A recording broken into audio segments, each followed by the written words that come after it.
de nous donner de mieux comprendre quelle est notre réelle position en Christ. Je voudrais que tu prennes le temps ce soir d'élever vers le Seigneur, le Maître de l'univers, le Dieu Très-Haut, le Tout-Puissant,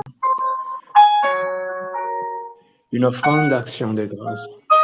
Fais monter une offrande d'action de grâce ce soir. Une offrande d'action de grâce. En reconnaissance pour ce qu'il a fait de toi et moi. En reconnaissance pour ce qu'il est pour nous.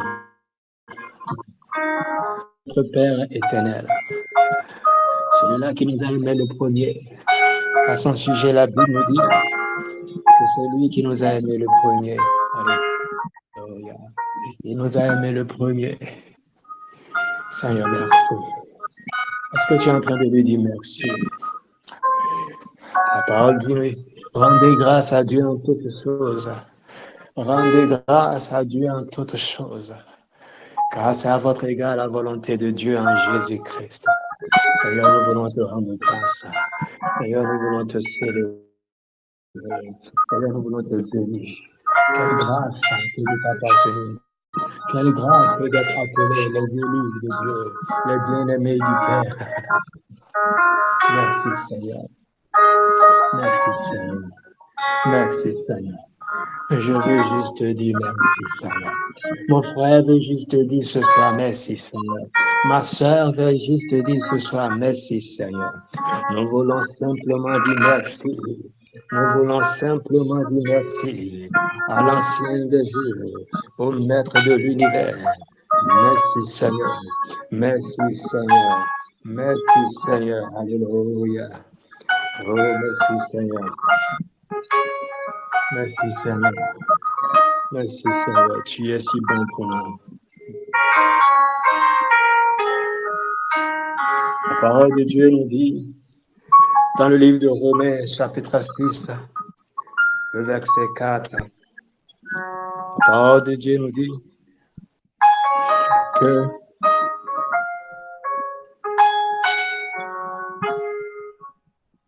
nous sommes morts avec le Christ.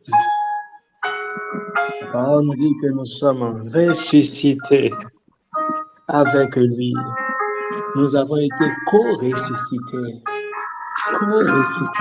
avec le Christ. Alléluia.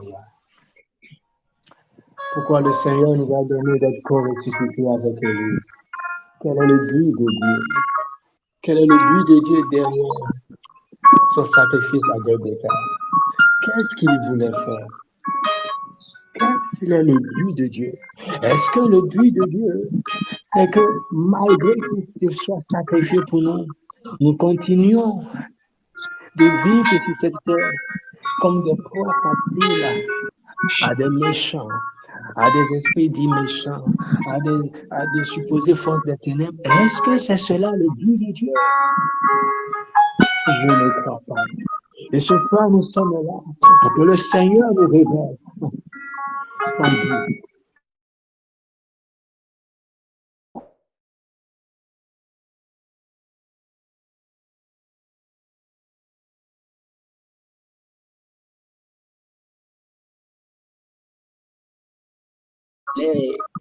Nos dos continuent d'être flagellés.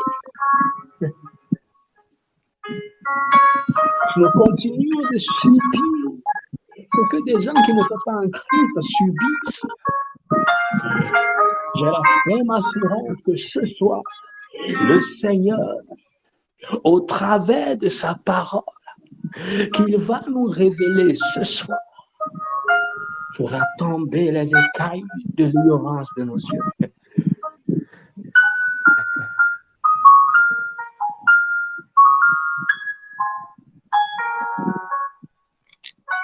Comment pouvons-nous dire que nous sommes enfants de Dieu et dans le même temps accepter l'idée selon laquelle des esprits méchants peuvent nous visiter la nuit?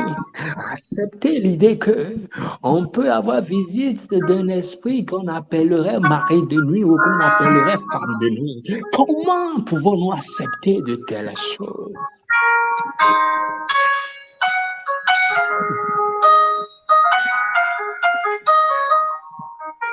Comment pouvons-nous accepter qu'étant enfant de Dieu, qu'étant co-ressuscité avec Christ,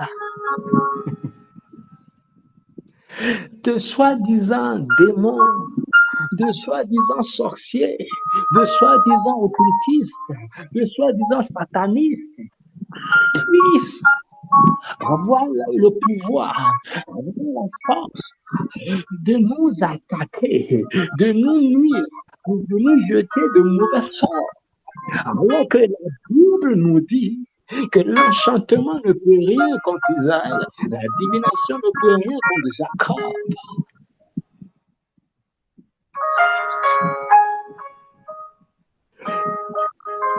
Qu'est-ce que nous n'avons pas compris?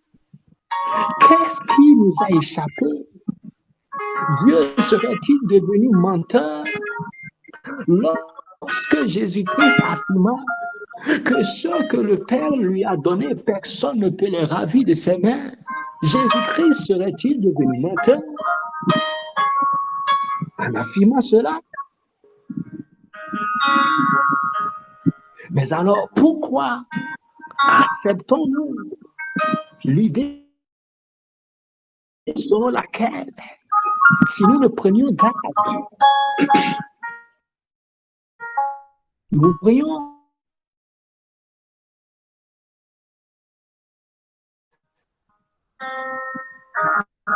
là où la Bible nous dit dans le livre de Colossiens 2,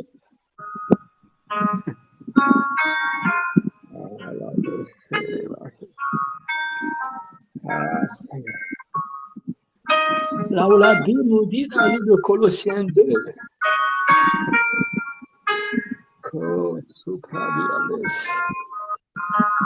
versets 10 à 12.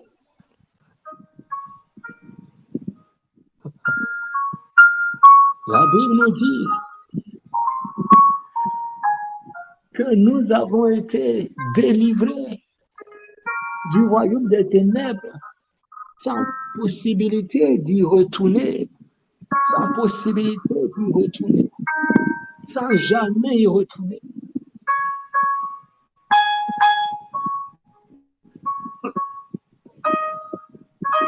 Ce soir, j'ai l'intime conviction. J'ai l'intime conviction que ce soir,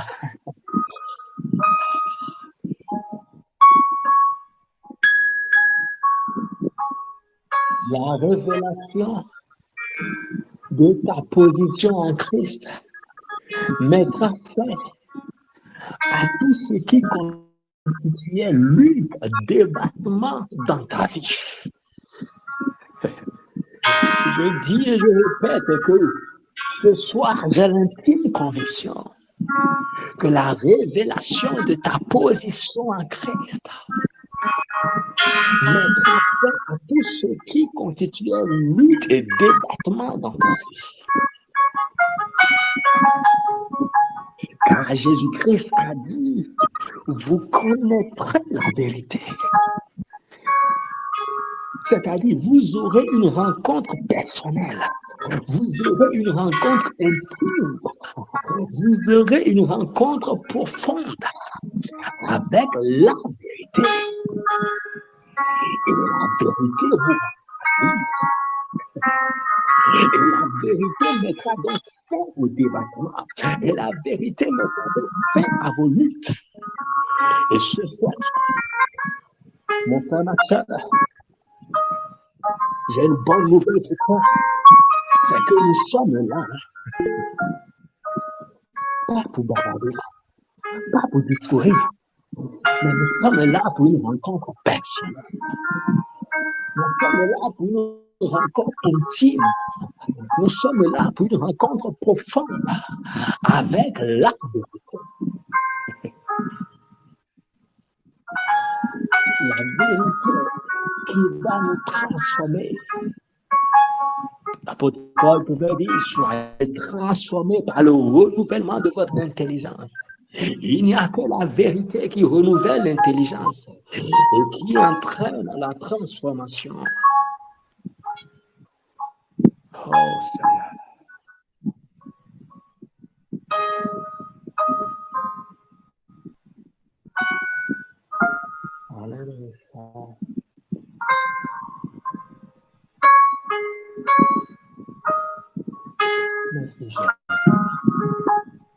Merci pour ce soir. Merci pour ce que tu as prévu pour nous. Nous sommes là pour toi. Nous sommes là pour t'écouter. Nous sommes là pour écouter ce que tu as prévu pour nous ce soir, Père. Illumine les yeux de nos cœurs. Illumine les yeux de nos cœurs. Illumine les yeux de nos cœurs. Illumine les yeux de nos cœurs.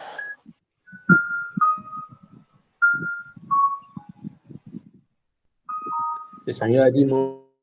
Le véritable défi des enfants de Dieu, c'est un défi de connaissance de Dieu. Tout se situe là. Il s'agit de le connaître. Il s'agit simplement de le connaître. Simplement de le connaître. Et voilà pourquoi, jeudi après jeudi, malgré nos diverses occupations, nous prenons le temps de nous rassembler afin qu'il nous accorde la grâce de mieux le connaître.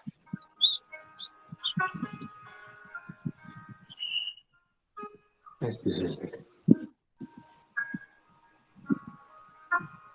Alléluia. Au nom de Jésus, nous avons prié avec action de grâce. Au nom de Jésus. Amen. Alléluia. Salam, salam, bien-aimé de Dieu. À nouveau, bienvenue à l'émission sur l'arbre de vie. Alléluia.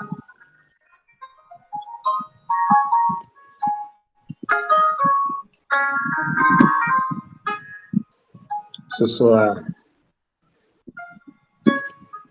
je suis avec le juste Maouché pour commencer l'animation de l'émission de ce jour. Et nous saluons la présence de tout et chacun de vous. Merci d'être présent. Juste Maouché, salam. Comment tu vas? Shalom, shalom, juste Simon, ça va bien? Je rends grâce au Seigneur. Amen, amen, amen. Ok. Le thème de l'émission de ce jour, c'est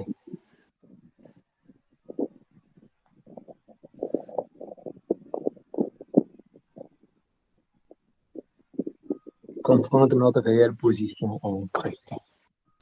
Comprendre notre réelle position en Christ. C'est le thème de l'émission de ce jour.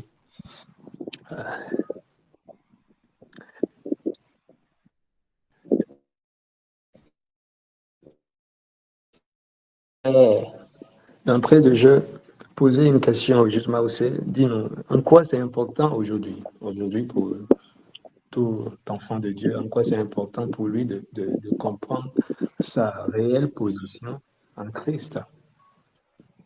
Et ça, c'est la première question. C'est la première question. En quoi c'est important pour tout enfant de Dieu de comprendre sa réelle position en Christ? Et la deuxième question que je vais également te poser en même temps, c'est est-ce que tu penses qu'aujourd'hui, les enfants de Dieu, dans leur majorité, n'ont pas compris donc cette réelle position en Christ? Et après, on va aborder de plein pied c'est quoi cette position en Christ. Mais déjà, dis-nous en quoi c'est important pour tout enfant de Dieu de comprendre sa réelle position en Christ. Et aujourd'hui, au regard de ce que tu observes, tu es dans la foi, il y a un bon moment déjà. Donc, au regard de tout ce que tu as pu observer, quel est ton... Est-ce que tu penses que les enfants de Dieu, dans leur grande majorité, ont compris leur position en Christ? Ou quels sont les éléments qui te permettent de dire qu'ils ont compris ou ils n'ont pas compris? Merci beaucoup. Juste Simon, je salue également la présence des frères, des sœurs, de cette famille, des chaînes de Judas.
nos propres œuvres, tout comme Dieu lui-même s'élève ses propres œuvres achevées et se repose en elles. Donc, quand on dit que la vie chrétienne commence par le repos, quand Dieu dit dans Isaïe 30, verset 15, c'est dans la tranquillité, le repos que sera votre force, le Seigneur est en train de façon prophétique, depuis ce temps, il dit, c'est dans la tranquillité, le repos que sera votre force, parce que le repos va t'amener à connaître ta position. Le repos est une question de position. Lorsque, de façon prophétique, Esaïe, le Seigneur disait au travers du prophète Esaïe, que c'est dans la tranquillité, le repos, que sera votre force, et dans le calme et la confiance, que sera votre salut, mais vous ne l'avez pas voulu. Et il continue en disant que, vous vous dites en fait, nous irons avec nos chevaux. Et Dieu précise que ceux qui vous poursuivent là, leurs chevaux iront plus vite que vous. Donc, ils vont vous attaquer. En fait, c'est pour dire que cette tranquillité, il dit, c'est dans la tranquillité, le repos que sera votre force. Ça veut dire qu'il y a une confiance, il y a une force énorme qui se déploie lorsqu'on prend conscience de notre position. Il dit, c'est dans la tranquillité, le repos que sera votre force. Donc, c'est là-bas, en fait, que se trouve notre force. Ça veut dire que lorsque vous prenez conscience de votre position, le repos, c'est la position. Le repos, qui parle de repos, pas de position. Qui parle de repos, parle de... Parce que quelqu'un qui se repose, tu es au repos, tu es assis, en fait. Donc, ça te met dans un état de contemplation, dans un état de sécurité. Donc, c'est là-bas qu'on est. On est là-bas déjà, en fait. Ce n'est pas que c'est déjà là. Nous y sommes déjà. On est là-bas, en fait. Le Seigneur nous amène à prendre conscience de notre véritable vie. Donc, c'est là-bas qu'on siège. Ce n'est pas qu'un jour, on arrivera. Comme il y a des cantiques qui disaient, un jour, je serai là-bas. Non, en fait. Il y a des cantiques qui contredisent, en fait, la parole de grâce. Le Seigneur nous dit que nous sommes assis maintenant. Nous sommes co-assis, notre papa nous a fait, nous sommes assis sur le trône. Donc, on est là-bas, en fait. Donc, il faut que nous puissions accepter et intégrer que, oui, nous sommes véritablement sur le trône, assis là-bas présentement avec Christ, en fait. Et Dieu dit que c'est dans ça, là, il dit c'est dans la tranquillité, le repos, que sera votre force. Et dans le calme et la confiance, que sera votre salut? Mais vous ne l'avez pas voulu. Et donc, vous vous dites, nous irons, non, nous, on va fabriquer des armes, on va faire ça. Or, je vous ai tout donné, en fait. Voilà pourquoi quand on entend le Seigneur nous parler souvent, il dit, le temps qu'il dit, béni soit Dieu, le Père de notre Seigneur Jésus, qui nous a bénis de toutes sortes de bénédictions spirituelles dans les lieux célestes en Christ. Donc, autrement dit, il dit qu'il nous a bénis. Regardez le temps. Qui nous a bénis. Qu'on peut encore remplacer par qui nous avait bénis. Donc, on est déjà bénis. Donc, quelqu'un à qui on parle comme ça, mais qui maintenant dit bénis-moi, bénis-moi. Ça, en fait, il y a quelque chose. Soit c'est que celui qui a parlé, soit c'est lui qui n'a pas dit la vérité, ou bien il y a quelque chose. Or, nous savons que celui qui a parlé là, il est celui-là qui est la vérité. Il est celui qui n'est pas un homme pour mentir, ni un être humain pour changer d'opinion. Donc, il faut que nous comprenions véritablement, et je pense qu'il y a un petit déclic au milieu là où beaucoup pensent que, Seigneur, comment le dire? Que notre vraie vie a commencé le jour où on est né. Je vais parler maintenant, je parle un langage humain. Je parle de façon pour tous les hommes. Et je pense que c'est le jour où il est né comme ça physiquement que sa vie a commencé. En fait, c'est ça.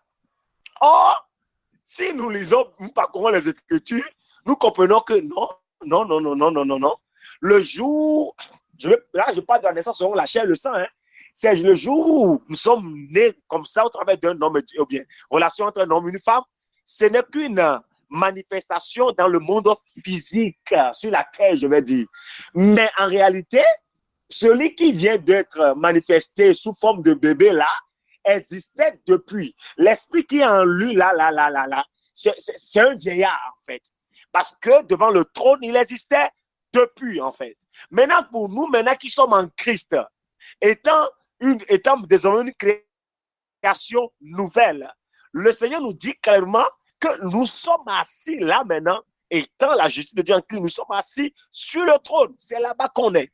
On est déjà là-bas. Il ne s'agit pas de jeûner pour atteindre ça.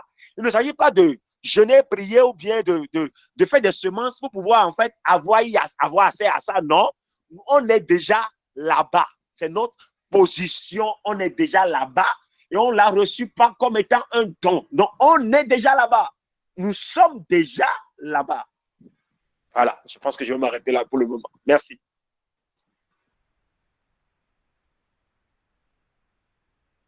Bon, merci beaucoup. Euh, Tu as dit beaucoup de choses. Je voudrais appuyer un peu au travers des écritures, en fait, parce que il y a vraiment un problème de conscience.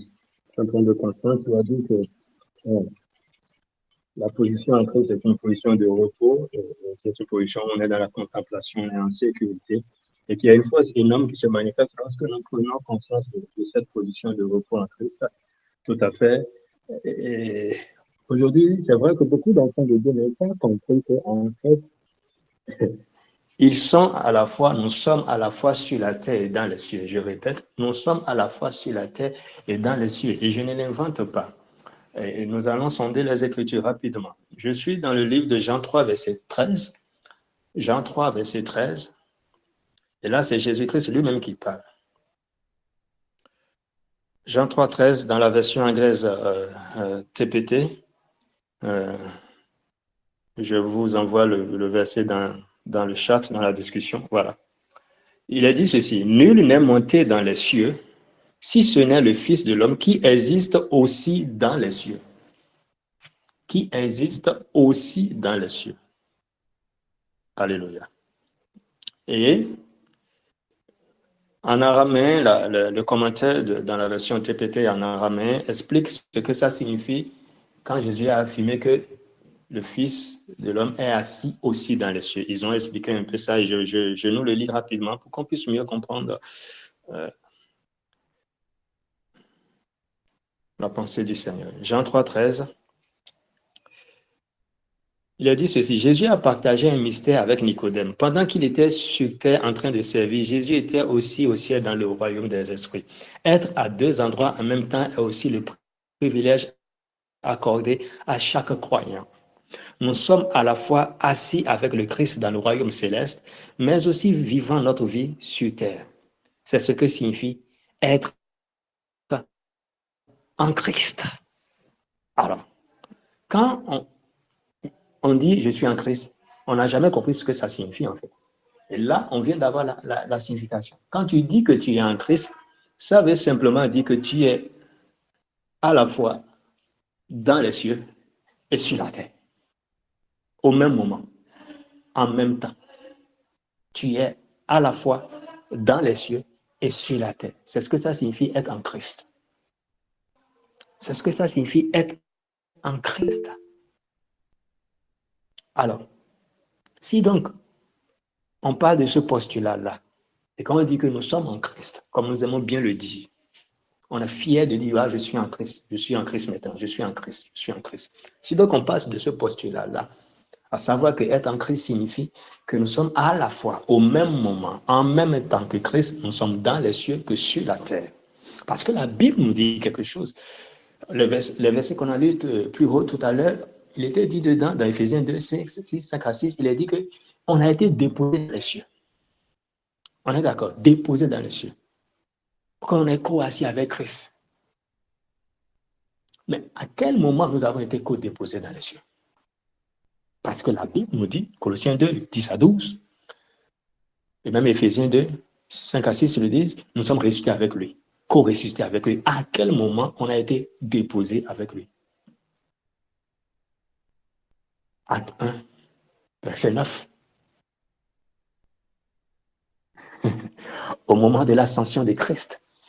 Bien aimé, la vérité est ceci. Ce n'était pas Jésus-Christ seul qui a connu cette ascension. Mais toi et moi, nous avons connu cette ascension. C'est pourquoi nous sommes co-assis avec lui là-bas.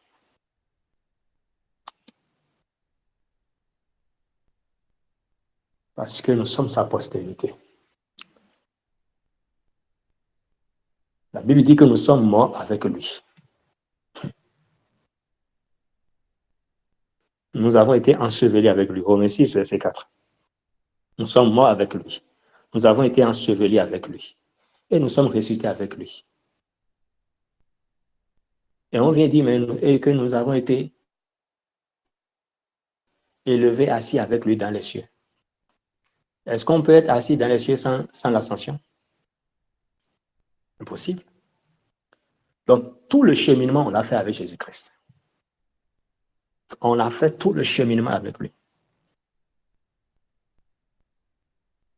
Dans sa mort, dans son ensevelissement, dans sa résurrection, dans son ascension, dans sa glorification. Voilà pourquoi Paul le dit dans Romains 8. Il a glorifié tout ce qu'il a appelé d'avance. Ça a été glorifié. Alors Jésus a dit dans Jean 17, il parlait déjà d'entrer dans sa gloire. Donc nous sommes entrés dans la gloire. Et Éphésiens 2, 5 à 6 le dit également, que dans la glorieuse perfection. Nous sommes entrés dans la glorieuse perfection. Avec Christ. Donc, nous avons connu l'ascension avec Jésus-Christ. Et nous sommes co-assis avec lui.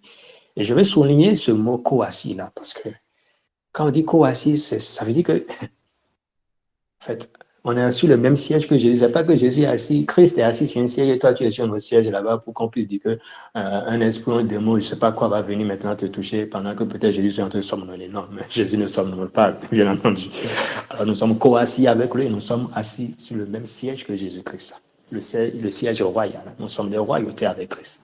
Alors, quand on prend le temps de comprendre ces vérités-là, bien aimé, comprendre que notre position en Christ, comprendre que nous sommes assis avec Christ. Or, Christ est au-dessus de tout. Est-ce qu'on est au moins d'accord sur cela? Christ est au-dessus de tout.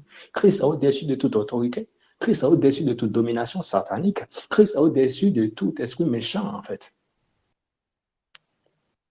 Même pendant qu'il était sur terre. Même pendant qu'il était sur terre, la Bible nous le dit. Quand les démons voyaient Jésus, le fou de Gadara, les démons qui étaient en quand ils ont vu Jésus, ils ont dit, oh, qui es-tu? Ils ont dit, mais s'il te plaît, fils. Ils ont dit, s'il te plaît, ne nous envoie pas dans le feu avant notre temps. Ils ont commencé par supplier Jésus. Nous savons qui tu es le Messie. Sans que Jésus n'ait pas allé.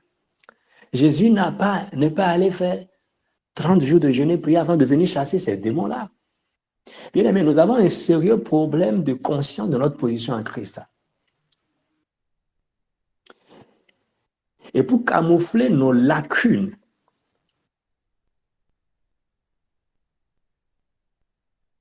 dans la connaissance de notre position en Christ, nous usons des stratagèmes aussi aberrants les uns que les autres pour justifier notre ignorance et pour essayer de nous dédouaner, pour dire oui, tu sais, il faut engager d'abord le jeûne. Il y a démons dans démons, il y a des catégories de démons, il y a ci, il y a ça. Mais non, c'est faux. Est-ce qu'il y a une nouvelle vague de démons qui ont vu le jour après le départ de Jésus? Il n'y a pas une nouvelle vague, non? Ou bien les démons qu'il y a aujourd'hui, là, il n'y a même pas ça le temps de Jésus-Christ. Les démons qu'il y aurait, je mets ça au conditionnel, parce que pour moi, ils n'existent plus. Ils sont en prison. On va voir ça tout à l'heure par la grâce du Seigneur. Ils sont en prison. Alors, est-ce que du temps de Jésus, il n'y avait pas des démons? Mais pourquoi aucun d'eux n'a pu résister à Jésus? Pourquoi aucun d'eux n'était capable de gifler Jésus? Mais à quoi assistons-nous aujourd'hui? Que des gens qui sont possédés par des démons, et eux, les démons gifleraient les hommes de Dieu comme ça. On dit oui, c'est normal. On est où là? On dit qu'on est en Christ. Il y a un sérieux problème. À un moment donné, il faut qu'on puisse s'arrêter et se poser les vraies questions, reconnaître que, les gars, ça ne va pas. C'est qu'on est en train d'aller droit dans le mur. Et Dieu est clair, mon peuple périt parce qu'il ne me connaît pas. Pas parce qu'il y a des démons plus forts, il y a des catégories de démons, il y a des entités, il y a les esprits territoriaux. Il faut d'abord cadrer la ville, il faut faire le quadrillage spirituel, la cartographie spirituelle. On connaît toutes ces choses, on les avons pratiquées. Mais aujourd'hui, la vérité de l'évangile est devant nos yeux et nous montre que toutes ces choses-là qui nous ont été enseignés, que nous-mêmes nous avions eu à enseigner, que nous avions eu à pratiquer, sont contraires à la saine doctrine de Christ, sont contraires à la pensée du Seigneur et sont une injure publique à l'excellence de l'œuvre achevée de Christ à Golgotha. Jésus n'a pas été à Golgotha pour que des démons puissent venir te gifler aujourd'hui. Jésus-Christ n'a pas été à Golgotha pour que des démons puissent venir te visiter la nuit, pour qu'on puisse dire qu'un esprit de mari, d'une de femme est venu suivre ta couche. Non!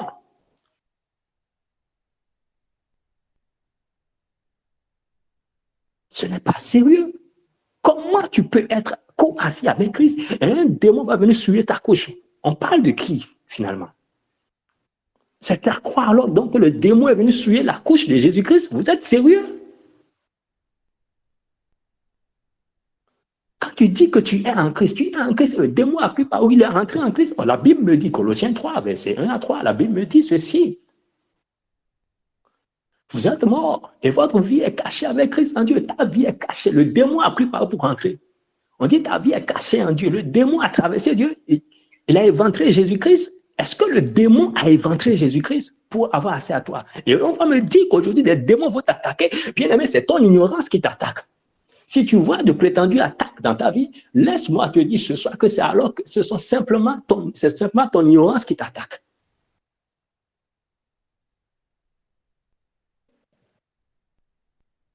L'ignorance de notre position en Christ.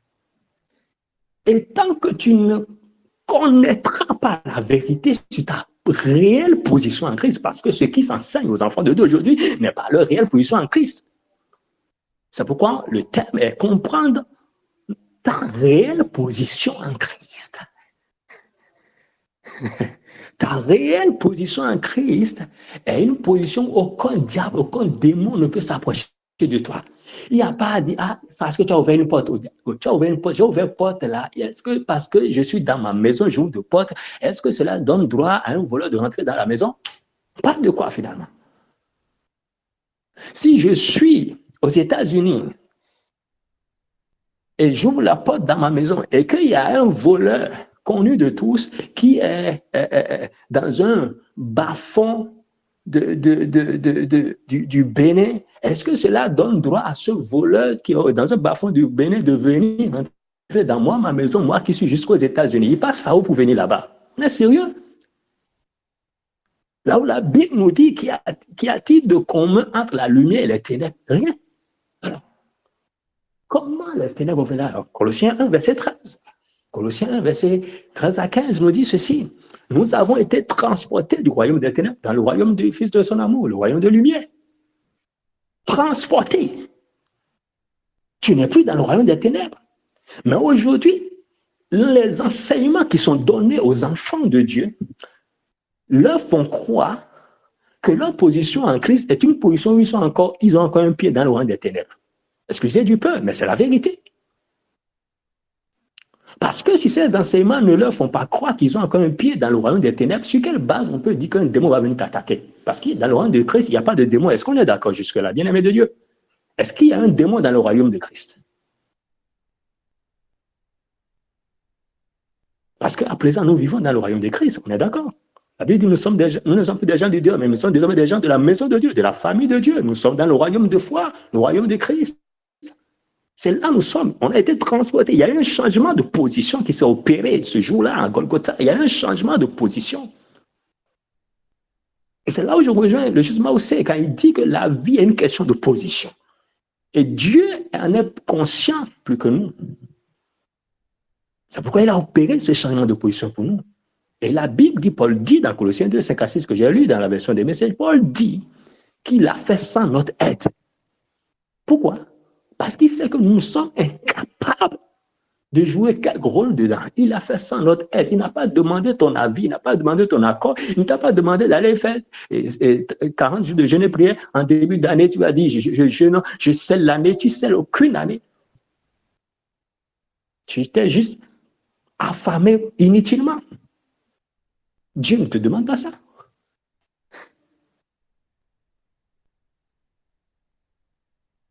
La Bible dit, il a fait sans notre aide. Point.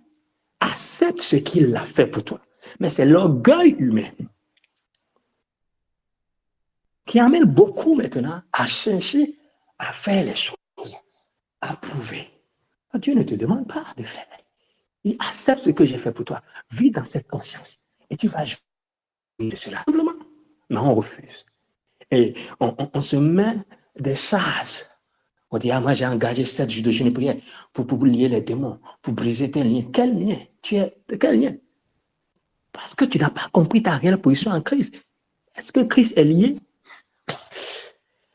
Est-ce que Christ est lié? On va aller me sortir des versets Actes 12.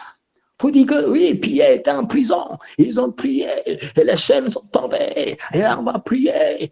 Non, tu n'es pas là-bas. Toi, tu n'es pas en prison. Tu es en Christ. Tu es co-assis avec Christ. Tu es dans les cieux.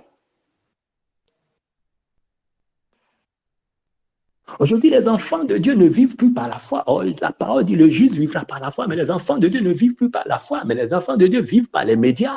Les enfants de Dieu vivent par les informations collectées de gauche à droite. Aujourd'hui, quand on apprend, il y a des tremblements de terre, il y a des incendies un peu partout, ça veut dire que la fin du monde s'approche. Alors, on va encore commencer par prier. Il faut encore organiser des séminaires pour la préparation de l'enlèvement, la préparation du retour de Jésus. Vous parlez de quelle préparation?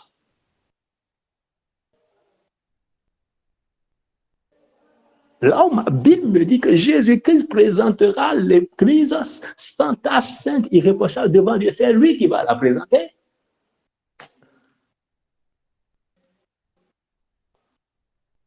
Ce n'est pas à toi d'aller te présenter. C'est lui qui va te présenter.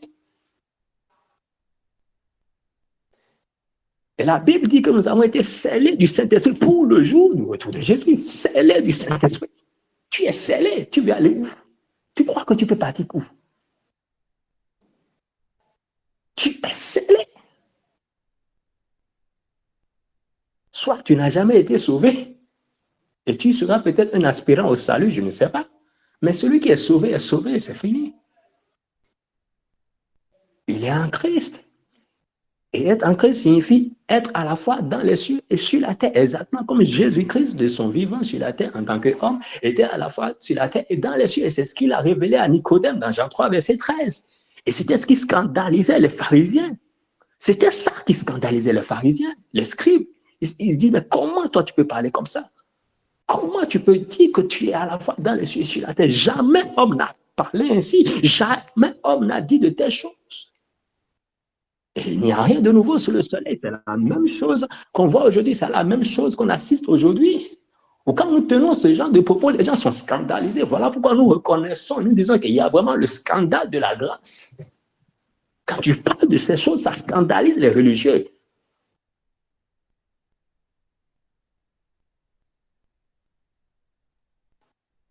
Bien aimé, il est capital pour tout un chacun de nous de prendre conscience de notre réelle position en Christ. Nous sommes assis avec Christ dans les cieux.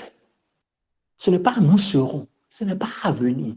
Ce n'est pas nous, quand nous aurons payé un prix, quand on aura suffisamment jeûné, quand on aura suffisamment servi. Il faut servir, il faut verser de l'eau sur la main de l'homme de Dieu. Il faut lui laver la main, il faut aller balayer sa maison, il faut laver sa voiture, il faut faire ci d'abord. Non. Si tu veux que quelqu'un lave ta voiture, tu n'as pas besoin de mentir sur le corps de Jésus d'abord. Dis-lui simplement, ah mon frère, je suis occupé, pardon, viens m'aider à laver ma voiture. C'est aussi simple. Mais ne viens pas abrutir un enfant de Dieu en lui disant que c'est la condition sine qua non pour qu'il soit béni, pour qu'il puisse être proche de Dieu. Il était où? Est-il loin de Dieu? On n'est pas loin de Dieu, on est déjà avec lui. Donc, je n'ai pas cherché à entrer dans la présence de Dieu. J'atterris sur ça avant de passer la parole au juste Jean-Péchi qui nous a rejoint. Je n'ai pas cherché à m'approcher de Dieu. Non, c'était une aberration aujourd'hui que les enfants de Dieu, et ça on le voit dans toutes les réunions dans bien d'assemblée aujourd'hui, on dit, allez, on va entrer dans la présence de Dieu. Il faut, oui, il n'a pas l'adoration, la loi, on va entrer dans la présence de Dieu. Et on va demander, Seigneur, ta présence. Il était où? Tu es co-assis avec lui. Tu penses que tu étais où? Tu es avec lui. C'est parce qu'on ne comprend pas notre réelle position en Christ. Tu es avec lui et tu veux entrer où? Tu veux entrer encore où? Tu es déjà là avec lui.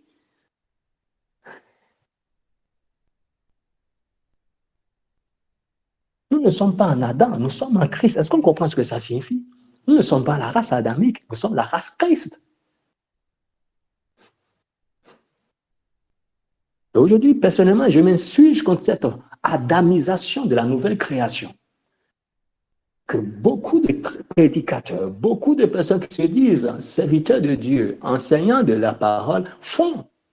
Les gens essaient d'adamiser la nouvelle création, c'est-à-dire d'amener la nouvelle création à se voir comme si elle était Adam, à se voir comme si elle était en Adam, et à vivre la vie de Adam. C'est Adam, c'est la race adamique qui cherchait à se rapprocher de Dieu.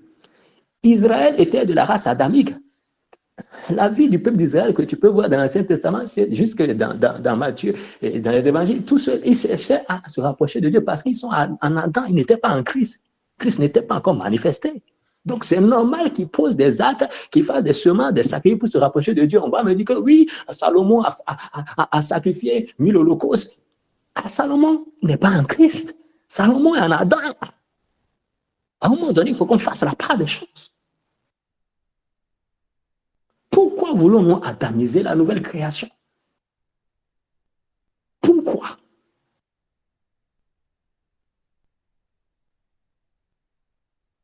Conséquence, l'œuvre de Christ devient vaine dans la vie des enfants de Dieu. Et la vie des enfants de Dieu devient une vie insipide. Ils n'arrivent plus à jouir de la vie de grâce que Christ est venu nous accorder gratuitement par son sacrifice. Et cela est dommage. Et cela est dû à l'ignorance. Tout simplement. Donc, bien-aimés de Dieu, prenons conscience de notre réelle position en Christ. Nous sommes co-assis avec Christ. Nous sommes déjà dans les cieux. Jean 3,13, nous sommes dans les cieux et sur la terre au même moment, en même temps. En même temps. La Bible dit que Christ est assis dans les cieux au-dessus de toute autorité. Ne me parlez pas de ce qu'il y a des démons au deuxième ciel. Le démon peut être au 10e ciel. Je ne veux même pas savoir le nombre de ciels qu'il y a. Mais qu'importe le numéro de ciel auquel un démon ou un diable est, Christ est au-dessus de ça. Christ a une échelle plus haut que ça. A des échelles plus haut que ça. Et moi, je suis un avec Christ. Je suis en Christ. Je suis co-assis avec Christ. Donc, si Christ est à des échelles plus haut que ça, je suis aussi à des échelles plus haut que tout cela. Donc, je n'ai pas à craindre. Voilà pourquoi la Bible nous dit, mais on n'a jamais compris ces passages. Qu'on lit, qu'on cite, qu'on utilise même pour prier, mais tu pries avec la base de quelque chose que tu n'as même pas compris. Tu veux avoir quel résultat? Aucun. La Bible nous dit, Ésaïe 8, verset 10, le prophète Ésaïe prophétiquement disait, formez des projets. Ils seront anéantis. Donnez des ordres, ils seront sans effet. Il dit pourquoi? Il donne la raison. Il dit car Dieu est avec nous. Ésaïe n'a pas dit, je prie contre tout projet formé contre moi, tout projet satanique. Oh Père, j'envoie le feu. Ésaïe n'a pas fait cette prière-là. Ésaïe n'a pas sorti la machette pour dire oui, spirituel, je sors la machette. Les sorciers dans ma vie, les sorciers dans ma famille, les ennemis de ma destinée, je les découpe en pièces, je les taille en pièces. Tu veux tailler quoi? Tu es un tailleur ou bien tu es quoi? Tu veux tailler quoi? Ou bien tu es un jardinier? Non. C'est l'ignorance au sujet de notre position. Qu'est-ce qui amène à faire cette prière stupide? Excusez du peu. Tu es en Christ. Dieu est avec toi. Emmanuel, Dieu est avec nous. Pas Dieu vient avec nous. Dieu est avec nous. Il est là. Ésaïe était détendu. À la limite, Ésaïe les suppliait de former des projets, en fait. C'était comme si Ésaïe leur faisait une doléance, dit, formez les projets, les gars. Allez-y seulement. Formez les projets, il n'y a pas de souci. Donnez tous les autres. Faites toutes les incantations qu'on appelle sur ces détails-là, sur ces balivernes. Non. Donnez les autres. Je n'ai pas gaspillé mon temps de sommeil pour dire que à la nuit, tu as fini de travailler toute la journée, épuisé, tu rentres à la maison, au moins prendre un bon bain, manger correctement, boire un bon verre d'eau et aller te coucher. Non, tu dis, tu dois rester la nuit encore pour dire que il y a des heures stratégiques où tu dois rester en éveil et prier, briser les liens, les ennemis de ma vie, les sorciers du quartier. J'envoie le feu sur eux pour qu'ils ne viennent pas m'attaquer, qu'ils ne viennent pas attaquer mes enfants. Non, c'est pas. Ça, c'est l'ignorance. Et après, quand ton corps est souffrant, malade, ou quand ton rendement au boulot n'est plus performant et qu'il y a des difficultés au boulot, tu vas dire que c'est attaque, c'est persécution. parce que tu es enfant de Dieu, et que dans le boulot, ce sont les satanistes qui sont là, le DGN sataniste, ils sont en train de te persécuter. Aucune persécution. C'est ton ignorance. Tu es persécuté par ton ignorance au sujet de la vérité de l'évangile de Christ. Qui t'a demandé ça? Former des projets. Laisse-les former les projets. Donner des ordres. Laisse-les donner les ordres. Mais toi, vis dans la conscience de ce que Dieu est avec toi. C'est ce que Isaïe révèle dans Isaïe 8, verset 10. Vis dans la conscience de ce que Christ est avec toi. Vis dans la conscience de ce que tu es un avec Christ. Vis dans la conscience de ce que tu es assis avec Christ. C'est seulement le jour où un projet formé peut nuire à Christ que ça va te nuire. Aussi vrai qu'aucun projet formé contre Christ ne peut nuire à Christ, cela ne peut me nuire. Aussi vrai qu'aucun ordre donné dans quelque ordre satanique, dans quelque groupe sataniste ne peut avoir d'effet sur Christ, cela ne peut donc pas avoir d'effet sur moi. Pourquoi? Parce que je suis co-avec Christ, co-moi avec Christ, co-enseveli avec Christ, co-ressuscité avec Christ, co-élevé avec Christ, co-assis avec Christ, co-héritier avec Christ. Est-ce que vous comprenez? Nous sommes co-avec Christ. Il n'y a pas de dissociation à faire entre toi et Christ. Il n'y a pas de dissociation à faire entre moi et Christ. On est co-mort. On est mort ensemble. Si le diable n'a pas pu empêcher que Christ meure, qu'est-ce qui peut empêcher te concernant? Or, la mort de Jésus est le merveilleux plan de salut de Dieu pour l'humanité. Et donc, si le diable n'a pas pu empêcher le merveilleux plan de Dieu pour l'humanité, qu'est-ce qui peut empêcher aujourd'hui te concernant? Bien-aimés, sortons du lot des ignorants et embrassons la connaissance de l'évangile de Christ. Embrassons la connaissance et la conscience de notre position en Christ. Juste, Jean Pégy, shalom.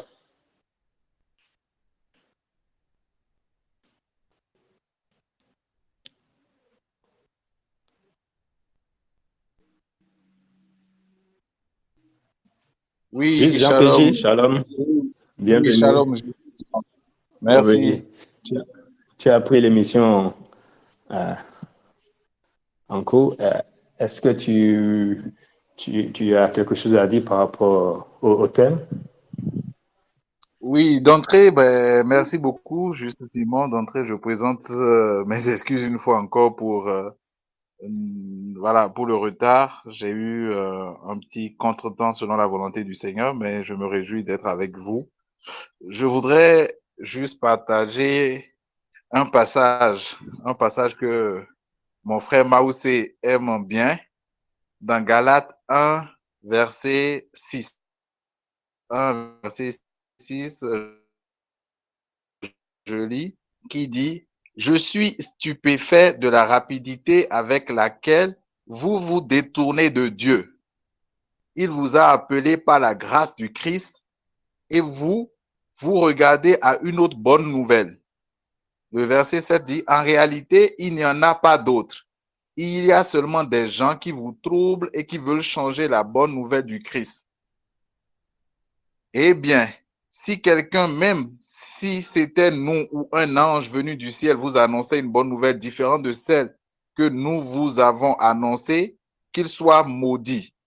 Je vous l'ai déjà dit et je le répète maintenant, si quelqu'un vous annonce une bonne nouvelle différente de celle que vous avez reçue, qu'il soit maudit. Je lis ce passage pour d'entrée pour encore rappeler l'importance, en fait, ce à quoi le Seigneur nous a appelés. La parole dit que Paul dit, je suis stupéfait de la rapidité avec laquelle vous vous détournez de Dieu. Et l'essentiel de ce que Paul reprochait, c'est le fait que les gens ne prennent plus le temps d'écouter la bonne nouvelle de Christ. Et qu'est-ce que la bonne nouvelle de Christ nous révèle? La bonne nouvelle de Christ nous révèle qui est Dieu, qu'est-ce qu'il a accompli pour nous. Et c'est en plongeant nos regards dans cette bonne nouvelle que nous savons que nous avons une connaissance accrue de qui nous sommes, de où nous sommes et de ce que Dieu a fait pour nous. Et donc, nous ne pouvons pas comprendre, en fait, nous ne pouvons pas comprendre toutes les réalités de l'œuvre achevée de Christ à la croix si nous ne plongeons pas jour après jour, si nous ne prenons pas le temps d'écouter la bonne nouvelle, de plonger les regards dans la bonne nouvelle que Christ annonce encore aujourd'hui au travers de la bouche des uns et des autres. Je le dis pour encourager encore nos frères et sœurs à continuer à se connecter. Pour ceux qui partagent encore avec nous les réunions les dimanches, que je les encourage à continuer à plonger les regards, je les encourage à continuer à se connecter les dimanches pour que ensemble nous puissions nous édifier mutuellement. Parce que quand j'écoute un peu tout ce que le Seigneur a dit par toi, je ne parlerai pas de base, parce qu'il n'y a pas de base en tant que telle, mais c'est l'essence de notre vie, en fait. Et quand on a cette essence tous les jours que nous vivons, quand on a cette conscience de où nous sommes, quand nous avons cette conscience que là où nous sommes, il n'y a que Christ et Christ seul. Il n'y a que Dieu et Dieu seul. Il n'y a que la bonté du Père qui nous environne, qui nous entoure. Ces jeûnes interminables, ces nuits de combat interminables perdent tout leur sens. Et on ne dit pas aujourd'hui qu'il y a plein d'enseignements, plein d'exhortations, ou si on peut l'appeler ainsi, qui éveillent la conscience des démons, qui éveillent la conscience du malin, qui éveillent la conscience des œuvres du diable, de comment le diable peut attaquer, de comment le diable peut détruire une vie, de comment le diable peut agir encore. Alors que quand on lit dans Galates 4, je suis toujours dans le livre de Galates 4 au verset 8, Paul dit, autrefois vous ne connaissiez pas Dieu et vous étiez esclaves de Dieu qui n'en sont pas en réalité. Mais maintenant vous connaissez Dieu, ou plutôt maintenant que Dieu vous connaît, comment est-il possible que vous retourniez à ces faibles et misérables forces spirituelles? Et donc, quand le Seigneur nous accorde la grâce d'ouvrir nos yeux en Christ, il n'ouvre pas nos yeux sur les démons. Il n'ouvre pas nos yeux sur le prix à payer pour être à Dieu. Il ouvre nos yeux sur l'œuvre qu'il a accomplie lui-même afin que nous puissions lui appartenir. Il ouvre les yeux sur ce qu'il a accompli afin que nous soyons désormais en Christ, ses bien-aimés. Et donc, quand nous plongeons nos regards dans la bonne nouvelle, ce n'est que ce que nous pouvons entendre. Ce n'est que ce que nous pouvons voir. Donc, ne pas rester dans un milieu. Moi, je veux aller dans ce sens. Ne pas rester dans un milieu où on annonce la bonne nouvelle, où on annonce l'œuvre achevée de Christ à la croix, mais qu'on éveille le danger qui te court, que tu cours. Quand on éveille ton attention sur le danger qui te guette, sur le démon qui est en train d'opérer dans ta famille, sur le danger qui est dans ton service, qui est le lieu où tu travailles, le démon qui opère dans tes finances ou dans telle ou telle chose, quelle que soit la manière dont on te parlera de connaître notre Christ, ça ne passera pas. Parce qu'on va parler ici jeudi, mais dimanche, tu iras t'asseoir dans une assemblée où on va te menacer avec des paroles, où on va te dire que ce que tu vis, tu le vis parce que tu ne pries pas assez. Ce que tu vis, tu le vis parce que tu ne jeûnes pas assez, parce que tu n'honores pas les pères, parce que tu ne fais pas d'offrande sacrificielle, parce que tu ne fais pas ci, parce que tu ne fais pas ça. Mon intervention peut être un peu spéciale, mais je le ressens vraiment de pouvoir exhorter les uns et les autres à vraiment, comme on dit, s'attacher à la bonne nouvelle. Il n'est pas dit de rejoindre la communauté où le frère Gisca partage la parole, où le frère Maoussé partage la parole. Mais si nous voulons, en fait, jouir de ce que nous partageons ici tous les jeudis, il faudrait que nous soyons unis dans un même esprit, dans une même pensée et que nous mangeons à la même table. Donc, quel que soit, parce que je pense que c'est des choses sur lesquelles nous sommes déjà venus plusieurs fois.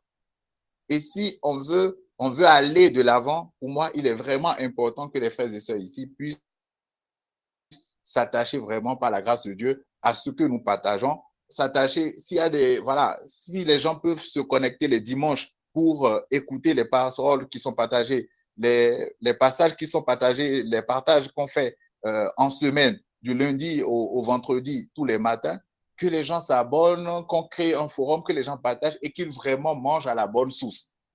Qu'ils mangent vraiment à la bonne source. Parce qu'une seule émission, on va s'entendre, on réalise que émission après émission, c'est sur les mêmes choses qu'on revient et on a cette soif de voir les vies transformées en fait. On a cette soif de voir les gens ne plus être malmenés par ces prédications qui n'ont que d'intérêt que de semer la peur, que de semer le trouble, que d'empêcher les gens de dormir.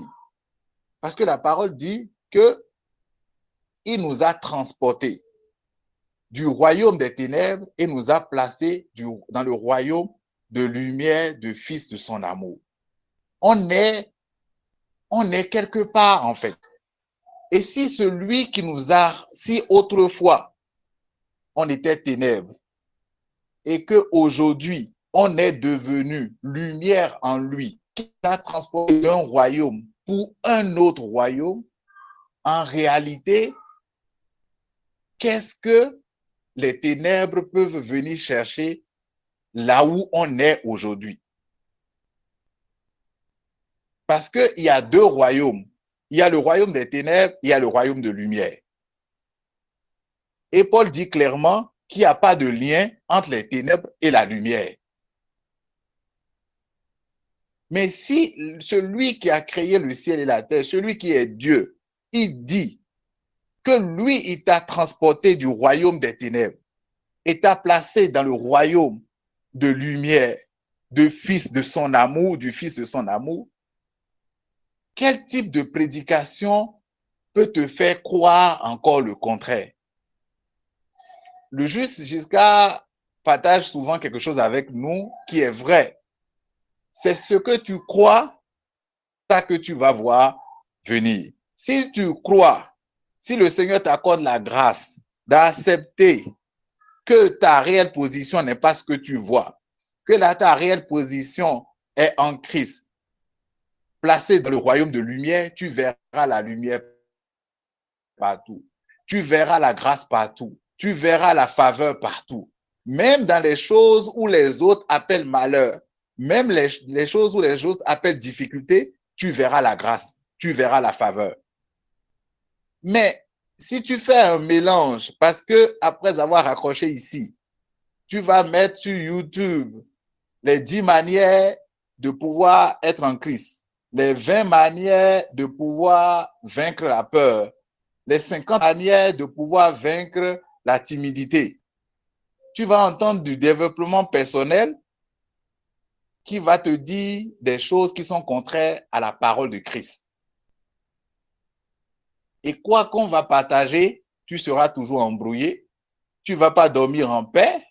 Tu vas lier les démons aujourd'hui. Après demain, tu vas les lier. Et tu vas faire comme Paul qui dit que je lutte, que je combats, mais pas comme battant, mais pas comme, comment on dit pour paraphraser, il dit, je ne combats pas en l'air en fait. Mais toi, tu vas combattre en l'air parce que tu n'as pas d'ennemis. Les ennemis sont que dans ta tête. Les ennemis sont que dans ce que tu as entendu la veille d'un prédicateur qui veut juste de l'aura, qui veut juste être à la page. L'évangile n'est pas, le but de l'évangile, ce n'est pas d'être à la page. Aujourd'hui, écoutons un peu ce que les prédications qui sont faites derrière la chair. Il n'y a aucune différence entre ces prédications et tous les développements, tous les systèmes de développement personnel, les influenceurs aujourd'hui. Ils disent la même chose. Les prédicateurs, les influenceurs qu'on voit sur les réseaux sociaux aussi sont sur la même longueur d'onde. Et ça n'a rien à voir avec l'œuvre de Christ accomplie à la croix. Il y a une réalité dans laquelle Dieu t'a placé. C'est sa réalité en lui. C'est sa présence. Tu es dans sa présence désormais. Tu es en lui désormais. L'évangile dit que nous étions égarés, mais que maintenant nous sommes retournés vers le berger, le gardien de nos âmes. Tu es dans un endroit sécurisé. Comment tu pouvais être égaré? Parce que pour venir t'annoncer l'évangile, on t'avait dit que tu étais perdu. On avait dit que tu étais en Adam, que tu étais pécheur. OK. Mais aujourd'hui, retournez voir celui qui vous a annoncé l'évangile pour dire aujourd'hui tu es où? Si hier tu étais Adam, si hier tu étais pécheur, si hier rien ne pouvait avancer parce que tu ne connaissais pas Dieu, parce que tu vivais dans le péché, parce que tu étais si, aujourd'hui que tu connais Christ, aujourd'hui tu es où?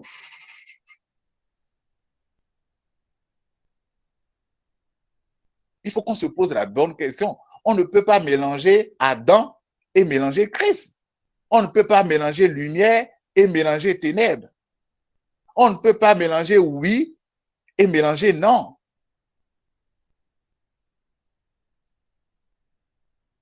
Donc, je voudrais finir mes propos en disant ceci et qu'on m'excuse. Un peu de jugeote. Hier, on nous a dit qu'on était Adam. Et que parce que Adam a péché, on a tous péché. Donc, on était quelque part. Mais si on a accepté Christ, si on a connu la grâce d'accepter Christ, c'est qu'on est quelque part aujourd'hui. Mais c'est où ce quelque part là? Si hier, en Adam, on était dans les ténèbres, mais c'est logique qu'aujourd'hui, si on croit en Christ, on est en Dieu, on est la lumière, on vit dans lui, on vit avec lui, on est dans sa présence. Et là, qu'est-ce qui peut nous arriver?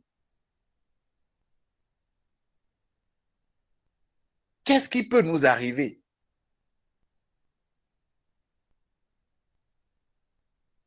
C'est comme tu es dans une maison, on te dit, bon, avant, tu vivais dans un village et que parce que tu es dans un village, tu n'avais pas accès à l'électricité, tu ne pouvais pas manger parce que c'est les conditions du village, c'était ta situation qui était liée à ta position dans le village.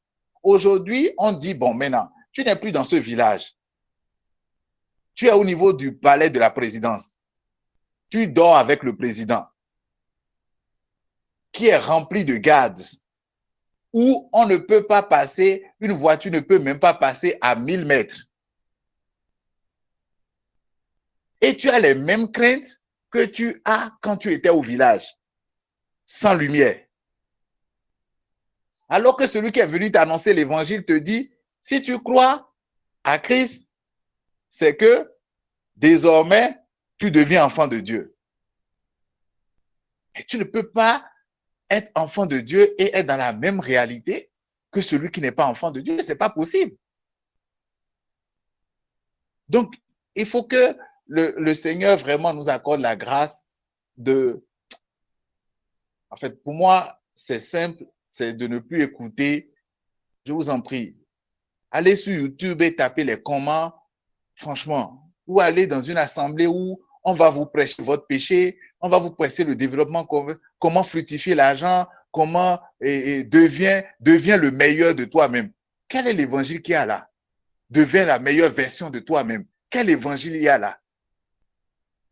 Tu es quoi pour devenir une meilleure version de toi-même?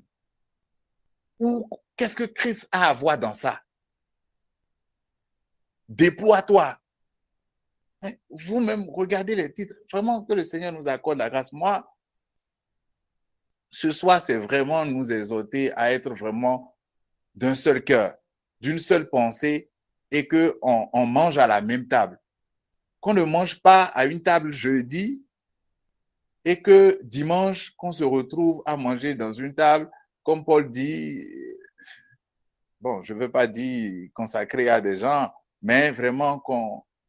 Parce que sinon, on ne va pas avancer en fait. Voilà, juste jusqu'à ce que moi j'avais à dire. Merci beaucoup, Juste PJ. Wow. Devenir la meilleure version de soi, alors que nous sommes en Christ, nous sommes un avec Christ. Tel il était, nous sommes. C'est à croire que la version obsolète, il faudrait faire une mise à jour pour devenir une autre version. Que Oui, Dieu nous éclaire mais davantage. celui qui dit ça, c'est qu'il ne sait pas là où il est. C'est celui qui dit Exactement. ça, c'est qu'il ne sait pas qui il est. Il ne sait pas là où il est. Comment tu vas devenir? Donc Dieu a fait de toi une partie de quelque chose et tu vas devenir le meilleur de toi-même. Moi, je vois les titres, je dis, mais est-ce que les gens savent de quoi ils parlent? Mais malheureusement, nos frères et sœurs, c'est ça, c'est les titres, ils sortent, les slogans, je suis un adorateur, je suis un, c'est pas ça. Moi, j'ai ce cri de cœur ce soir, que vraiment le Seigneur accorde à chacun de nous qui nous écoute, tous les frères et sœurs qui sont connectés aujourd'hui, en tout cas, de pouvoir accorder la grâce d'être conduit dans une assemblée ou dans des temps de réunion où on ne parle que de Christ, de l'œuvre achevée de Christ à la croix. On ne révèle que Dieu, on ne révèle que Christ. Parce que c'est là la parole nous dit que en contemplant, nous qui le visage découvert, contemplons la gloire, nous sommes transformés en la même image de gloire en gloire. C'est là que Christ, lui, c'est là que tu réalises la beauté de l'endroit où tu es. Parce qu'on a beau partager, nous sommes en Christ, vous n'êtes plus ténèbres. Quand les gens vont raccrocher, aller se mettre à écouter ces gens-là qui leur disent de devenir une meilleure version d'eux-mêmes, on va revenir jeudi ici, on va retrouver. Parce que l'objectif pour nous, en tout cas pour le Seigneur au travers de cette émission, c'est que les gens le connaissent. C'est que les gens réalisent combien de fois il est bon, réalisent combien de fois ils ont tout déjà en lui et prennent plaisir à le contempler, prennent plaisir, entrent dans son repos, vivent de son repos en fait. Mais si on va parler ici et que après on va écouter du développement personnel et ne pas dormir, ne pas jouir, le peu d'argent, la bénédiction que Dieu te donne pour que tu prennes soin de ta famille, tu prennes soin de toi, tu vas donner à quelqu'un qui va prendre ça et lui va bien manger, toi tu vas souffrir et après dire que Dieu n'est pas bon. Comment Dieu peut me faire ça? Comment Dieu peut... C'est pas ça.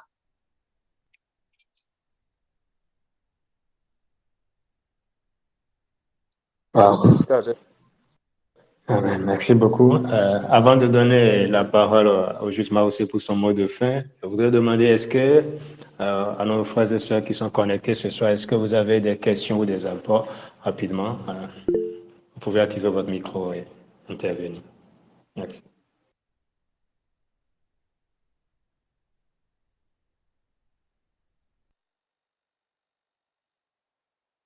Oui, juste Marie-Josée, Shalom, vous avez la parole. Activez votre micro, s'il vous plaît. Merci.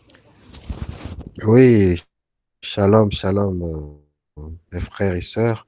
J'ai écouté un peu partiellement tout ce qui se dit. Hein. J'ai pris un peu la conférence un peu en retard, donc veuillez m'excuser. Mais ce que je tenais juste à dire pour continuer dans la même dynamique que ce qui a été déjà dit déjà avant moi, Jésus en mourant sur la croix a dit, Père, tout a été accompli. Et donc, en disant que tout a été accompli, ça veut dire simplement que tout est déjà fait. Nous sommes délivrés. Nous sommes guéris.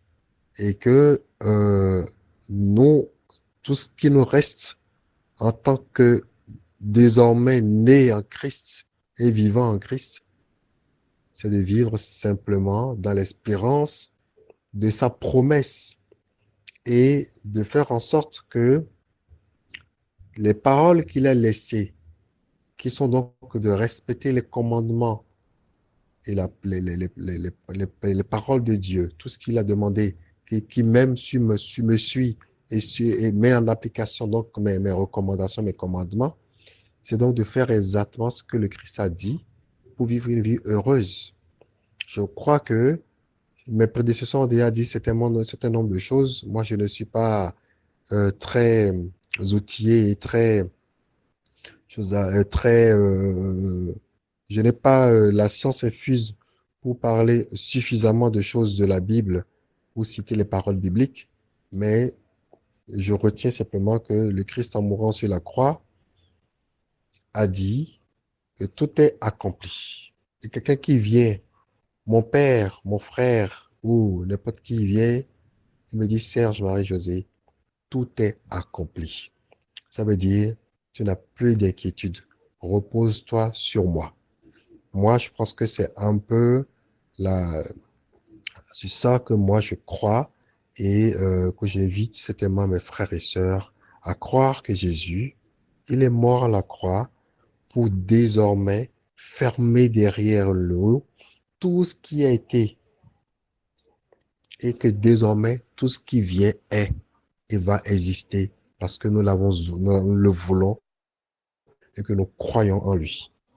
Je vous remercie beaucoup.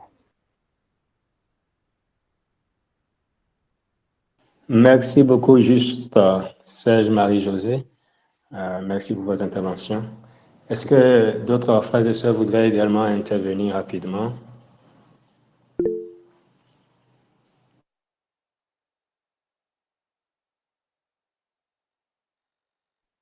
Oui, vous pouvez intervenir. C'est quoi le prénom, s'il vous plaît?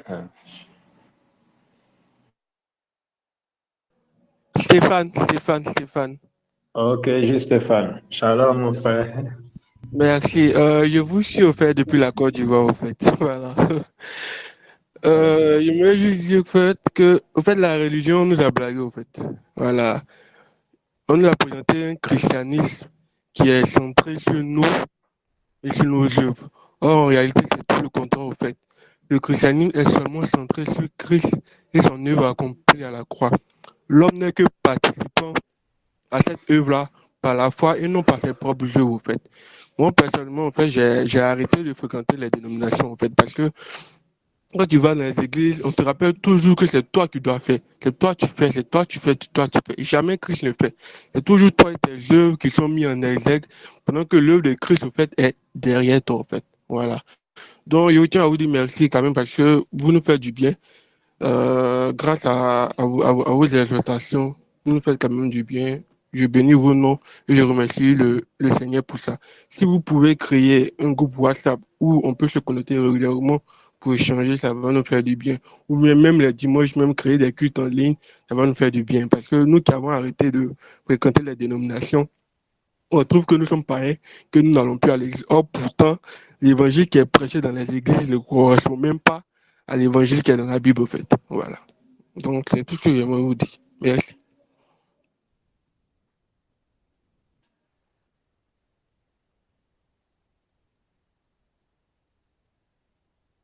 Ok, merci beaucoup. Merci. Il n'y a pas d'autres interventions. Juste Maoussé. Ah, juste Joséphine a levé la main. Waouh, ce soir, c'est chaud. On a largement débordé le temps. Juste Joséphine, oui. Vous avez la parole. Shalom, frère. Vraiment, je voulais juste rendre grâce à Dieu pour les explications de ce soir encore, parce que c'était vraiment bénissant et c'est bien ça, je suis vraiment un peu triste dans mon esprit que je vois des frères et des sœurs, tu essayes même de vouloir faire comprendre certaines choses, c'est vraiment tout le chaos en fait. Comme un frère l'a dit tout à l'heure, on te prend pour, on dit non, tu es déjà regardé, tu n'es plus dans la foi et tout. Et quand tu vois là, je sais pas comment expliquer ça, tu vois, c'est comme la manipulation, c'est comme la torture, parce qu'il y a une de mes soeurs qui m'a appelé, c'était lundi, elle me dit, je t'invite le 26 mars à l'église, on va me consacrer membre du cabinet. Je lui demande, mais membre du cabinet, ça veut dire quoi? Moi, je n'ai jamais suivi ça, c'est quoi membre du cabinet? Elle me dit non, ce sont ceux qui s'occupent des hommes de Dieu et c'est leur repas. Je dis, mais on a besoin d'une consécration particulière, on a besoin de quoi exactement pour s'occuper des hommes de Dieu. Et ce, depuis, j'essaie d'attirer son attention, je sais pas comment il faut faire avec ce genre de personnes. Je ne sais pas comment il faut faire vraiment avec ce. Il faut prier, il faut interposer. Qu'est-ce qu'il faut faire exactement? Parce que depuis cette semaine, vraiment, mon cœur est vraiment très lourd. Mon cœur est lourd. J'ai comme, je ne sais pas si je peux parler de compassion, mais je dis à Dieu, Seigneur, qu'est-ce qu'il faut faire pour ces gens? Comment est-ce qu'on peut les faire sortir de là, si je peux pas employer de terme. Ça me fait tellement mal, c'est une terre que j'aime bien et que contrôle de son pasteur, de son prophète sur la maison. Quand j'arrive là-bas, je lui dis, mais ça, c'est quoi que tu me dis? Ils ont besoin de tout ça. Et du coup, ça fait que je ne peux pas parler avec elle. On peut juste se saluer. Je n'arrive plus à vraiment échanger avec elle. Et moi, ça me... Je suis vraiment un peu attristée cette semaine. Donc, quand j'entends cette parole, quand on m'envoie les liens, je partage ça sur mon WhatsApp. Mais je vois que certains ne se connectent pas. Je ne sais pas si, oui, d'autres ne te diraient pas de dégâts, ou d'autres, je ne sais pas où c'est comment, ou ils ne veulent pas, je ne sais pas. Donc, c'est pour vraiment bénir le Seigneur pour cette parole qu'on a encore compris ce soir. C'est vraiment, en fait, c'est vraiment, ça donne vraiment le repos à l'esprit. Et c'est vraiment encourageant et ça fortifie la foi. Vraiment que le Seigneur continue de bénir les frères, vraiment pour le travail, c'est pas ça pour être qualifié, c'est les gens. C'est comment que nous sommes en train de faire vraiment. Et que nous autres aussi, on puisse, par la grâce de Dieu, n'est pas sortir de l'ignorance totale dans laquelle on était. Donc, c'est un peu ce que je voulais dire.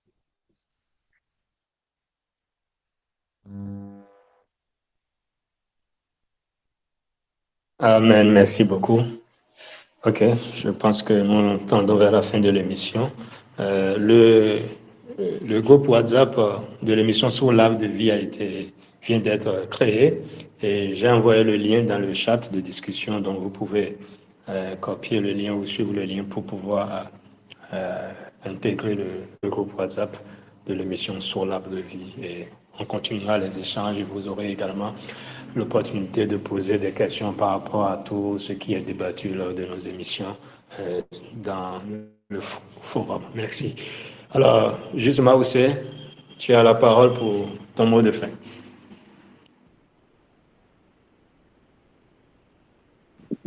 Merci beaucoup, Juste Simon. Je prends le temps pour dire merci au Seigneur pour sa parole.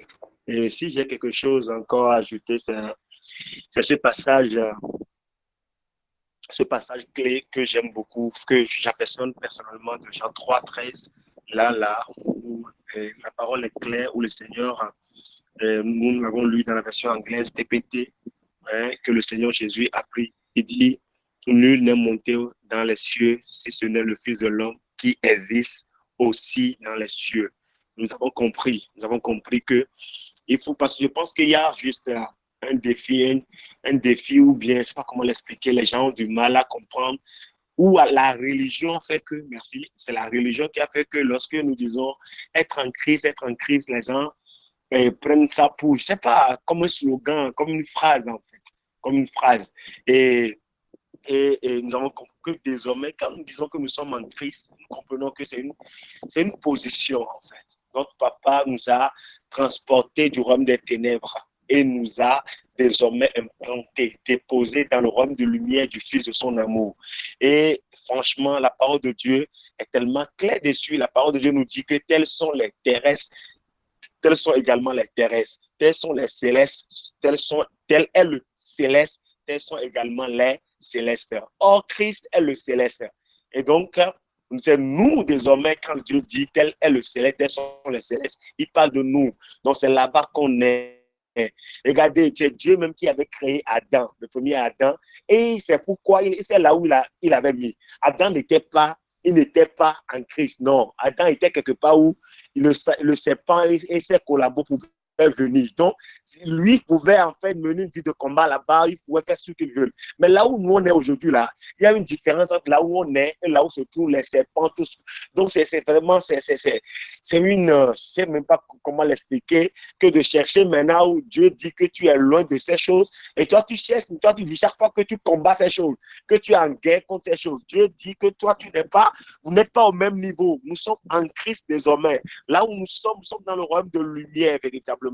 Et j'aimerais aussi atterrir sur la question du frère, il y a un frère qui disait tout à l'heure, le frère de la Côte d'Ivoire, qui dit vraiment aujourd'hui qu'ils ont du mal en fait à fréquenter ces réunions. Frère, tu as véritablement raison. Ce sentiment que tu as, c'est vraiment un sentiment spirituel, bien sûr, parce que la parole de Dieu même nous dit dans 2 Corinthiens 3, versets 14 à 15, qu'aujourd'hui, là, dans parlant des synagogues, lorsque vous continuez pas à fréquenter, je paraphrase, des lieux, des synagogues, des lieux de réunion où on lit toujours Moïse, qu'il y a un voile qui est jeté sur les cœurs. C'est-à-dire que il y a des gens qui sont dans cette génération, eux, ils sont des dispensateurs de voiles.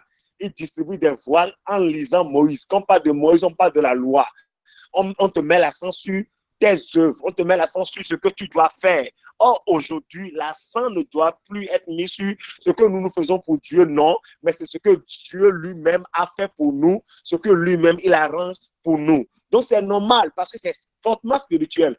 À force de fréquenter, et je suis sur ce que le juge PJ aussi vient de dire, de fréquenter, de continuer à fréquenter ces assemblées et tout. Le Seigneur dit de Corinthiens 3, 14 à 15, que lorsque vous continuez pas à fréquenter ces réunions-là, qu'un voile est jeté sur le cœur. C'est quand les gens sortent de ces réunions, quand le voile est jeté, ils commencent par cogner les pieds, ils font des accidents, ils commencent par cogner les choses en pagaille parce que quoi? Il y a un voile. Ils sont partis récupérer un voile et ils sont partis lucides et ils sont sortis aveugles. Voilà pourquoi, en fait, on ne peut plus, en fait, à fréquenter les réunions où Christ n'est pas exalté, l'accent n'est pas mis sur l'œuvre achevée de Christ, l'accent n'est pas mis sur la provision que Dieu lui-même a rendu disponible pour nous, mais que l'accent est mis sur nous. L'accent peut être mis sur nos œuvres. Non, il ne s'agit plus de nous, mais il s'agit de ce que Jésus a fait pour nous véritablement. Et donc, nous sommes désormais en Christ. Lorsque nous disons en Christ, il faut que nous comprenions que nous devons savoir que nous devons intégrer ce de quoi nous parlons. Quand nous disons je suis en Christ, ça vous dit je suis loin de la terre. Nous sommes d'abord au ciel avant d'être sur la terre. Donc, je suis loin. Donc, voilà pourquoi, en fait, il y a un passage que j'aimerais lire pour finir, qui est je vous lis rapidement, de Corinthiens, je lis rapidement, qui nous dit donc, si vous voulez sérieusement vivre cette nouvelle vie de résurrection avec le Christ, agissez comme tel. Poursuivez les choses auxquelles le Christ préside. Vous savez, voilà, là où nous sommes là où nous sommes, affectionnons-nous des informations qui nous entourent là. Et ce qui nous entoure là, c'est la faveur. Nous ne voyons que faveur, nous ne voyons que bénédiction, nous ne voyons que, en fait, prospérité. Voilà, en fait. Et il continue en disant, ne traînez pas les pieds, les yeux rivés au sol. Les yeux rivés au sol, là, revient à regarder, en fait, par terre, là où se trouvait Adam, le premier Adam, autrefois par terre. Il dit, ne traînez pas les yeux là. Les yeux rivés au sol, absorbés par les choses qui se trouvent juste devant vous. Levez les yeux et soyez attentifs à ce qui se passe autour du Christ. C'est là qu'est l'action. Voyez les choses de son point de vue, véritablement. Donc, je nous exhorte vraiment, voyons les choses de son point de vue. Quand nous sommes conscients que nous sommes en Christ, nous sommes positionnés à un endroit, là où nous sommes là, les démons n'ont pas accès à là-bas. Les liens n'ont pas accès à là-bas. Donc là-bas, là où nous sommes en Christ, on est positionné. Affectionnons-nous véritablement à ce qui se passe autour de Christ, là où nous sommes désormais notre royaume véritable. Voilà. Shalom, shalom. Merci beaucoup. Merci beaucoup, Juste Maoussé. Juste PJ pour ton mot de fin.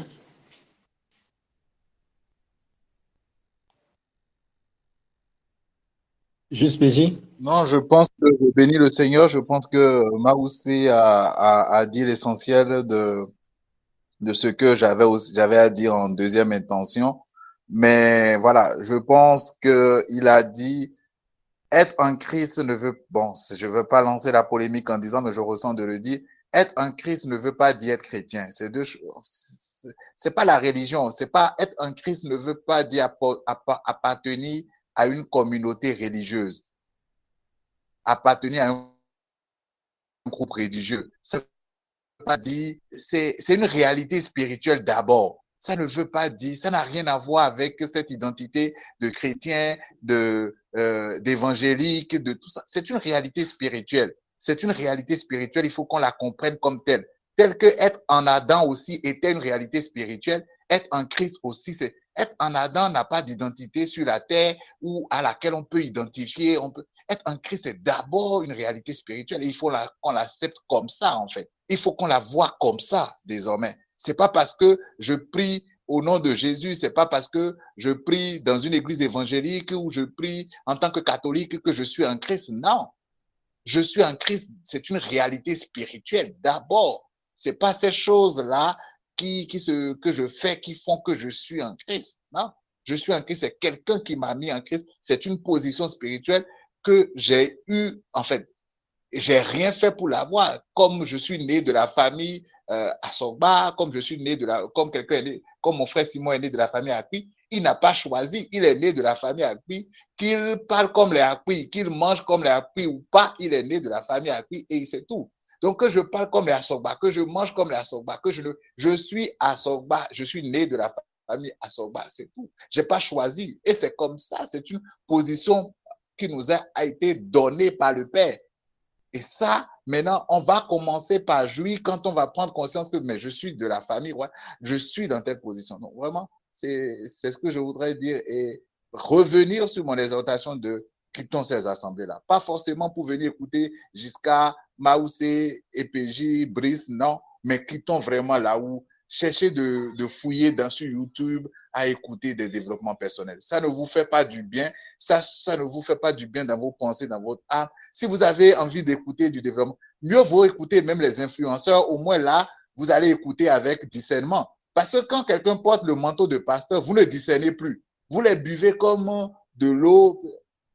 Mais je suis sûr que sur Facebook, vous écoutez les gens de développement personnel, les influenceurs avec discernement et vous balayez du revers de la main certaines choses. Donc peut-être eux, au moins, mais vraiment, les frères, le groupe WhatsApp a été créé. Il y a des liens, il y a des partages qu'on fait les dimanches. Pour ceux qui ne sont plus dans une assemblée, ils peuvent se connecter. Le lien sera désormais envoyé. Ils peuvent se connecter et suivre, poser des questions. Qu'on vive ensemble, qu'on s'édifie mutuellement sur la même table. Et on va en jouir ensemble du repas que le Père nous donne. Mais qu'on ne vienne pas chercher des repas bizarres mélangés avec le bon repas qu'on mange ici. Shalom. Shalom, shalom. Merci, juste Jean PJ. Avant de conclure l'émission de ce jour, il y a le juste Thierry qui a posé une question dans le chat, à savoir être en Christ, pourrait-on dire que nous sommes retournés dans le jardin d'Éden où se trouve l'arbre de vie qui est gardé par des anges qui sont avec des épées qui tournent dans tous les sens. C'est une question. Je réponds rapidement à cette question pour dire que le fait de faire allusion en disant ça signifierait que nous sommes, être en Christ signifierait que nous sommes retournés dans le jardin d'Éden n'est déjà pas correct. Parce que Christ n'est pas venu nous ramener dans le jardin d'Éden. Christ n'est pas venu nous ramener dans le jardin d'Éden, non. Parce que le jardin d'Éden, c'est un lieu où Adam a vécu. C'est un lieu où Adam a été tenté. Voilà. Aujourd'hui, beaucoup d'enfants de Dieu pensent que Christ est venu les amener dans le jardin d'Éden. La conséquence, c'est pourquoi ils continuent de vivre une vie où ils sont exposés à toutes sortes de choses, en fait, tout simplement. Voilà. Une vie de peur. À Éden, c'est dans le jardin d'Éden que Adam a eu peur. C'est dans le jardin d'Éden que Adam allait se cacher loin de la face de Dieu. Donc, Christ n'est pas venu nous ramener dans un environnement où nous aurions la possibilité de nous cacher de la face de Dieu. Non. Mais Christ est venu nous ramener mieux à un endroit mieux que cela, à savoir en lui-même. Co-assis avec Christ dans les lieux célestes. Donc c'est différent. Donc retenons simplement que être en Christ, c'est être à la fois dans les cieux et sur la terre, dans les lieux célestes, au-dessus de tout. Donc la notion de jardin d'Éden, c'est à classer. Alors je voudrais conclure, je vous remercie chacun de nous ce soir pour la conduite, la direction, et tout ce qui nous a révélé, tout ce qui nous a donné de comprendre ce soir. Et j'aurais fini en précisant 2 points. Premièrement, la Bible nous dit dans Jean 4, 17 de la version des messages que ceci, notre position dans ce monde est identique à celle de Christ.